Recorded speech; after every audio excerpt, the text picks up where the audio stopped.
నాన్న ఎందుకో వెనకబడ్డాడు. అది శీర్షిక. అమ్మ 9 నెలలు మోస్తే నాన్న 25 ఏళ్ళు.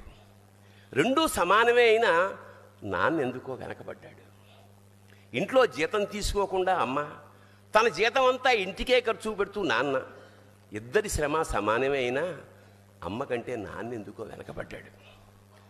ఏది కావాలి అంటే అది వడ్డీ పెడుతూ అమ్మ, ఏది కావాలంటే అది కొని పెడుతూ నాన్న, ఇద్దరి ప్రేమ సమానమే అయినా అమ్మకొచ్చిన పేరు ముందు నాన్న ఎందుకో బాగా వెనకబడ్డాడు.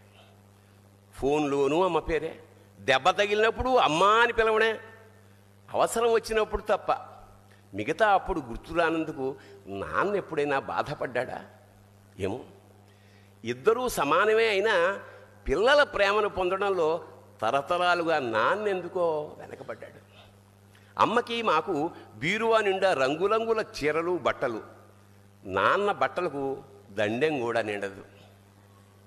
తనని తాను పట్టించుకోవడం రాని నాన్న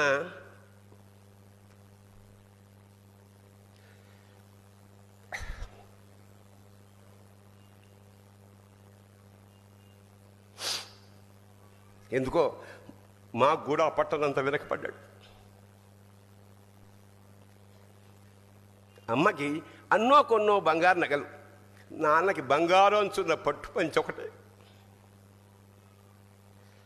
కుటుంబం కోసం ఎంత చేసినా తగిన గుర్తింపు తెచ్చుకోవడంలో నాన్న ఎందుకో పాపం బాగా వెనకబడ్డాడు.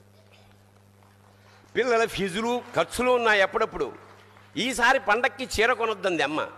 ఇష్టమైన కూర అని చెప్పి పిల్లలు మొత్తం తినేస్తే ఆ పూటకి పచ్చడి మెతుకులతోనే ఇష్టంగా తినే నాన్న, ఇద్దరి ప్రేమ ఒకటే అయినా మా అమ్మ కంటే నాన్న చాలా వెనకబడ్డాడు.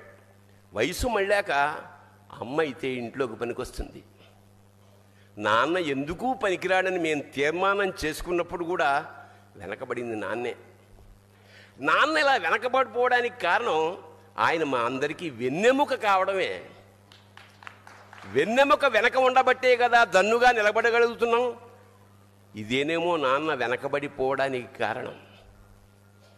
శివోహం.